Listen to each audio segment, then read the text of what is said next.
നമസ്കാരം, ഞാൻ Shonima. Al Hilal hospitals and medical centres അവതരിപ്പിക്കുന്ന BMC ന്യൂസ് ലൈവിലേക്ക് സ്വാഗതം. ബഹ്റിനിൽ നിന്നുള്ള വാർത്തകളിലേക്ക്. മെയ്ഡ് ഇൻ GCC 2026 ആദ്യ പതിപ്പിന് ബഹ്റിൻ ആതിഥേയത്വം വഹിക്കും.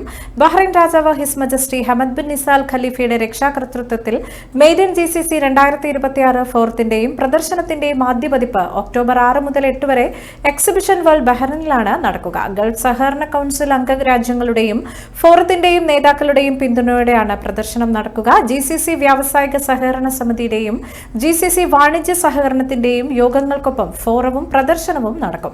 2026 ഒക്ടോബറിൽ ബഹ്റിന്റെ അധ്യക്ഷതയിൽ വ്യവസായ വാണിജ്യ മന്ത്രി അബ്ദുള്ള ബിൻ അദേൽ ഫക്രോയുടെ നേതൃത്വത്തിൽ GCC രാജ്യങ്ങളിലെ ബന്ധപ്പെട്ട മന്ത്രിമാർ ഉൾപ്പെടെയുള്ളവരുടെ പങ്കാളിത്തത്തോടെ GCC യോഗങ്ങൾ സംഘടിപ്പിക്കും. ഗൾഫ് സഹകരണ council secretary general Jasim Mohammed Al Budaiwi, മുതിർന്ന സർക്കാർ ഉദ്യോഗസ്ഥർ, നയരൂപകർത്താക്കൾ, ചീഫ് എക്സിക്യൂട്ടീവുകൾ, നിക്ഷേപകർ, വ്യവസായ വിദഗ്ധർ എന്നിവരും പരിപാടിയുടെ ഭാഗമാകും. ബഹ്റൈൻ മെയ്ഡ് ഇൻ GCC 2026 ഫോറത്തിന്റെയും പ്രദർശനത്തിന്റെയും ഉദ്ഘാടനത്തിന് ആതിഥേയത്വം വഹിക്കുന്നത് ഒരു ബഹുമതിയാണെന്ന് വ്യവസായ വാണിജ്യ മന്ത്രി അബ്ദുള്ള ബിൻ അദേൽ ഫക്രോ പറഞ്ഞു. KMCC മലപ്പുറം ജില്ലാ കമ്മിറ്റി സംഘടിപ്പിക്കുന്ന ഭാഷാ സ്മരണ അനുസ്മരണ പരിപാടിയുടെ പ്രചരണാർത്ഥം KMCC ബഹ്റൈൻ കൊണ്ടോട്ടി മണ്ഡലം കമ്മിറ്റി സംഘടിപ്പിച്ച ക്വിസ് മത്സരത്തിൽ കാസർഗോഡ് ജില്ലാ കമ്മിറ്റി 2ാം സ്ഥാനം കരസ്ഥമാക്കി. കാസർഗോഡ് ജില്ലാ കമ്മിറ്റിയെ പ്രതിനിധീകരിച്ച് മത്സരത്തിൽ പങ്കെടുത്ത ഹംസ മുഗ്രാൽ, ഹുസൈൻ സി, മണിക്കോത്ത് എന്നിവർ മികച്ച പ്രകടനം കാഴ്ചവെച്ചാണ് ശ്രദ്ധേയമായ നേട്ടം ജില്ലയ്ക്ക് സമ്മാനിച്ചത്. ഇന്ത്യൻ യൂത്ത് കൾച്ചറൽ കോൺഗ്രസ് ബഹ്റിന്റെ നേതൃത്വത്തിൽ സൽമാനിയ ഹോസ്പിറ്റൽ ബ്ലഡ് ബാങ്കിൽ 21ാമത് ഇന്ദിരാ പ്രിയദർശിനി രക്തദാന ക്യാമ്പ് സംഘടിപ്പിച്ചു. സംഘടനയുടെ ആക്ടിംഗ് പ്രസിഡന്റ് സ്റ്റെഫി സാബു അധ്യക്ഷത വഹിച്ച ചടങ്ങ് പ്രമുഖ മാധ്യമപ്രവർത്തക രാജി ഉണ്ണികൃഷ്ണൻ ഉദ്ഘാടനം ചെയ്തു. ജനറൽ സെക്രട്ടറി സലീം അബുത്വാലിബ് സ്വാഗതവും ട്രഷറർ ഷഫീഖ് സൈഫുദ്ദീൻ നന്ദിയും രേഖപ്പെടുത്തി. ക്യാമ്പിൽ IYCC vice president Shafi Wayanad, joint സെക്രട്ടറിമാരായ Ranjith Mahe, Sarath Kannur, assistant treasurer Sandeep Sasheendran, charity convener Ranjith Perambra, arts convener Anoop Thankachan എന്നിവരും വിവിധ ഏരിയ ഭാരവാഹികളും എക്സിക്യൂട്ടീവ് അംഗങ്ങളും മുൻ ദേശീയ ഭാരവാഹികളും പങ്കെടുത്തു. ബഹ്റൈന്റെ വിവിധ ഭാഗങ്ങളിൽ നിന്നായി നിരവധി സംഘടനാ അംഗങ്ങളും പൊതുജനങ്ങളും ക്യാമ്പിലെത്തി രക്തദാനം നിർവഹിച്ചു. ചടങ്ങിൽ സൽമാനിയ ഹോസ്പിറ്റലിനുള്ള മെമന്റോയും രക്തദാനം ചെയ്തവർക്കുള്ള ഡിജിറ്റൽ സർട്ടിഫിക്കറ്റുകളും കൈമാറി. ബഹ്റൈനിലെ മലയാളികളുടെ നാടൻ പന്തുകളി കൂട്ടായ്മയായ കേരള നെറ്റ് ബോൾ അസോസിയേഷന്റെ 2026-27 വാർഷിക പൊതുയോഗവും പുതിയ എക്സിക്യൂട്ടീവ് കമ്മിറ്റി രൂപീകരണവും വിവിധ പരിപാടികളോടെ നടന്നു. കഴിഞ്ഞ വർഷത്തെ സംഘടനയുടെ പ്രവർത്തനങ്ങൾ വിലയിരുത്തുകയും വരും വർഷത്തേക്കുള്ള പദ്ധതികൾ അവതരിപ്പിക്കുകയും ചെയ്ത യോഗത്തിൽ ഏവരുടെയും പൂർണ്ണ പിന്തുണയും സഹകരണവും ഉണ്ടാകുമെന്ന് പൊതുയോഗം ഉറപ്പിച്ചു. തുടർന്ന് നടന്ന തിരഞ്ഞെടുപ്പിൽ 2026-27 വർഷത്തേക്കുള്ള ഭാരവാഹികളെ ഏകകണ്ഠമായി തിരഞ്ഞെടുത്തു. ചെയർമാനായി രഞ്ജിത്ത് കുരുവിള, രക്ഷാധികാരി Shone Ponnoose, president Moby Kuriakose, vice president Vinod Iracheril, secretary Bibin Varghese, joint secretary Jithin K Kuttappan തുടങ്ങിയവരെയും മറ്റു ഭാരവാഹികളെയും യോഗം തിരഞ്ഞെടുത്തു. ഇടവേള. Our skin is the mirror of our soul. Our skin is our largest sensory organ. Our skin needs a healthy microbiome balance. This is regulated by its pH value, which protects the skin from pathogens, cold and ultraviolet rays.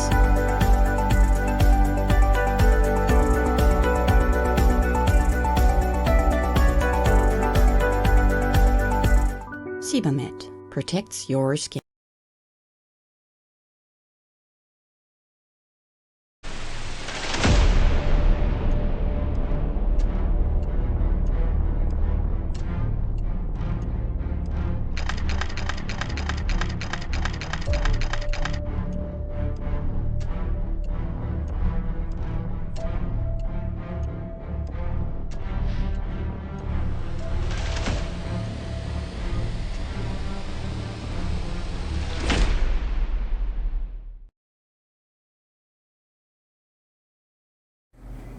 BMC ന്യൂസിലേക്ക് വീണ്ടും സ്വാഗതം. 8 മാസത്തെ ബഹിരാകാശ ദൗത്യത്തിനു ശേഷം expedition 74 സംഘം ഭൂമിയിൽ തിരിച്ചെത്തി. 3 പേരെയും വഹിച്ചുള്ള പേടകമാണ് കസാഖിസ്ഥാനിൽ കരതൊട്ടത്. ബഹിരാകാശത്ത് മനുഷ്യ ശരീരം എങ്ങനെ പ്രതികരിക്കുന്നുവെന്ന പഠനമാണ് പൂർത്തിയാക്കിയത്. സംഘം മടങ്ങിയതോടെ ബഹിരാകാശ നിലയത്തിൽ ഇനി അവശേഷിക്കുന്നത് മലയാളിയായ അനിൽ മേനോൻ ഉൾപ്പെടെ 7 പേരാണ്. സോയൂസ് MS-28 പേടകത്തിലാണ് സംഘം ഭൂമിയിലേക്ക് തിരിച്ചത്. ഉച്ചയ്ക്ക് 12:33 സോയൂസ് പേടകം ബഹിരാകാശ നിലയത്തിൽ നിന്ന് അൺഡോക്ക് ചെയ്ത് ഭൂമി ഭൂമിയിലേക്ക് മടക്കയാത്ര ആരംഭിച്ചു. ഇന്ന് വൈകിട്ട് 3:55 കസാഖിസ്ഥാനിലാണ് ലാൻഡ് ചെയ്തത്. പാരച്യൂട്ട് ഉപയോഗിച്ച് കരയിലാണ് പേടകം ലാൻഡ് ചെയ്തത്. NASA astronaut Chris Williams, Russian cosmonaut Sergey Kud Sverchkov, Sergey Mikaev എന്നിവരാണ് ദൗത്യം പൂർത്തിയാക്കി ഭൂമിയിലേക്ക് തിരിച്ചെത്തിയത്. ദീർഘകാല ബഹിരാകാശ യാത്രയോട് മനുഷ്യ ശരീരം എങ്ങനെ പൊരുത്തപ്പെടുന്നുവെന്ന് ഡോക്ടർമാർക്ക് മനസ്സിലാക്കാൻ സഹായിക്കുന്ന വിവിധ പഠനങ്ങളും സംഘം നടത്തി. ബഹിരാകാശവുമായി ബന്ധപ്പെട്ടതും ഭൂമിയിലുള്ളതുമായ ആരോഗ്യ പ്രശ്നങ്ങൾക്ക് നൂതന ചികിത്സാ മാർഗങ്ങൾ വികസിപ്പിക്കാൻ സഹായമാകുന്ന ഗവേഷണങ്ങളും എക്സ്പെഡീഷൻ 74 സംഘം നടത്തി. എക്സ്പെഡീഷൻ 74 സംഘം നടത്തിയ ഈ പരീക്ഷണങ്ങളുടെയും ഗവേഷണങ്ങളുടെയും തുടർച്ചയാണ് അനിൽ മേനോൻ ഉൾപ്പെട്ട എക്സ്പെഡീഷൻ 75 ദൗത്യ സംഘം നടത്തുക. നീറ്റ് ചോദ്യപേപ്പർ ചോർച്ചയിൽ രാജിവെച്ച ധർമ്മേന്ദ്ര പ്രധാന് പകരം പ്രഹ്ലാദ് ജോഷി കേന്ദ്ര വിദ്യാഭ്യാസ മന്ത്രിയായി ചുമതലയേറ്റു. കേന്ദ്ര വിദ്യാഭ്യാസ മന്ത്രാലയത്തിലെത്തിയാണ് ചുമതല ഏറ്റെടുത്തത്. പരീക്ഷാ ക്രമക്കേടുകൾ തടയുന്നതിനുള്ള നിയമ ഭേദഗതിയായിരിക്കും പ്രഹ്ലാദ് ജോഷി ആദ്യം കൈകാര്യം ചെയ്യുന്ന വിഷയം. നാഷണൽ ടെസ്റ്റിംഗ് ഏജൻസി റിക്രൂട്ട്മെന്റ് നടപടികളും വേഗത്തിലാക്കുമെന്ന് അറിയിച്ചിരുന്നു. ധർമ്മേന്ദ്ര പ്രധാന്റെ രാജി രാഷ്ട്രപതി അംഗീകരിച്ചതിന് പിന്നാലെയാണ് പ്രഹ്ലാദ് ജോഷിയെ പുതിയ വിദ്യാഭ്യാസ മന്ത്രിയായി നരേന്ദ്രമോദി നിർദ്ദേശിച്ചത്. കർണാടകയിലെ ധാർവാഡ് മണ്ഡലത്തിൽ നിന്നുള്ള ലോക്സഭാ അംഗമാണ് പ്രഹ്ലാദ് ജോഷി. 5 തവണ ലോക്സഭാംഗമായി തിരഞ്ഞെടുക്കപ്പെട്ട അദ്ദേഹം മുൻപ് കൽക്കരി, ഖനനം, പാർലമെന്ററി കാര്യങ്ങൾ എന്നീ മന്ത്രാലയങ്ങളുടെ ചുമതലയും നിർവഹിച്ചിട്ടുണ്ട്. വീണ്ടും ഒരു ഇടവേള.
വാർത്തകളിലേക്ക്.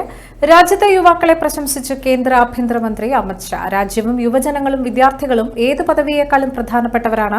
കേന്ദ്ര വിദ്യാഭ്യാസ മന്ത്രി ധർമ്മേന്ദ്ര പ്രധാൻ തന്റെ സ്ഥാനം രാജിവെച്ചത് ഈ തത്വത്തിന്റെ മികച്ച ഉദാഹരണമാണ്. പദവിയല്ല, രാജ്യവും വിദ്യാർത്ഥികളുമാണ് വലുത്. യുവാക്കളുടെ വികാരങ്ങളെ മോദി സർക്കാർ മാനിക്കുന്നു.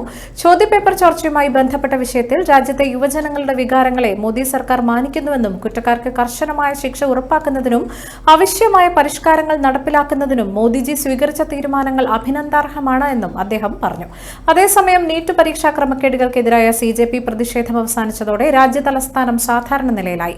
ജന്തർ മന്ദിർ നിന്ന് സമരവേദി പൂർണ്ണമായും പൊളിച്ചു നീക്കി. വിദ്യാർത്ഥികൾക്കെതിരെ രാജ്യത്തിന്റെ വിവിധയിടങ്ങളിൽ രജിസ്റ്റർ ചെയ്ത കേസുകളും ഉടൻ പിൻവലിക്കും. എന്നാൽ വിദ്യാർത്ഥികൾക്കെതിരായ പോലീസ് അതിക്രമത്തിൽ പ്രതിപക്ഷം പ്രതിഷേധം തുടരുമെന്നാണ് റിപ്പോർട്ടുകൾ.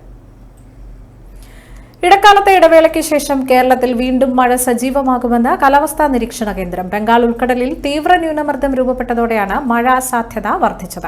നിലവിൽ തെക്കൻ കേരളത്തിൽ മഴയില്ലാത്ത അവസ്ഥയാണ്. സംസ്ഥാനത്ത് മഴ മെച്ചപ്പെടുമെന്നും ഇന്ന് 2 ജില്ലകളിൽ യെല്ലോ അലർട്ട് പ്രഖ്യാപിച്ചെന്നും കാലാവസ്ഥാ നിരീക്ഷണ കേന്ദ്രം അറിയിച്ചിട്ടുണ്ട്. ബുധൻ, വ്യാഴം ദിവസങ്ങളിൽ വ്യാപക മഴ സാധ്യതയുണ്ടെന്നും അറിയിച്ചു. എൽ നിനോ പ്രതിഭാസത്തെ തുടർന്ന് സംസ്ഥാനത്ത് മഴക്കുറവ് രൂക്ഷമാണ്. ജൂൺ, ജൂലൈ മാസങ്ങളിൽ ലഭിക്കേണ്ട മഴയുടെ പകുതി പോലും പല ജില്ലകളിലും ലഭിച്ചിട്ടില്ല. അതുകൊണ്ട് തന്നെ അന്തരീക്ഷ താപനില താരതമ്യേന ഉയർന്ന നിലയിലാണ് തുടരുന്നത്. ഇതുമൂലം സംസ്ഥാനത്ത് വൈദ്യുതി ഉപഭോഗം മുൻകാലങ്ങളെ അപേക്ഷിച്ച് ഗണ്യമായി വർദ്ധിച്ചിരിക്കുകയാണെന്നും സർക്കാർ പറയുന്നു. മിക്ക ദിവസങ്ങളിലും കേരളത്തിൽ പവർ കട്ടും തുടരുകയാണ്. ഈ വാർത്തയോടുകൂടി ഇന്നത്തെ BMC ന്യൂസ് ലൈവിൽ മലയാളം വാർത്തകൾ പൂർണ്ണമാകുന്നു. ശുഭരാത്രി.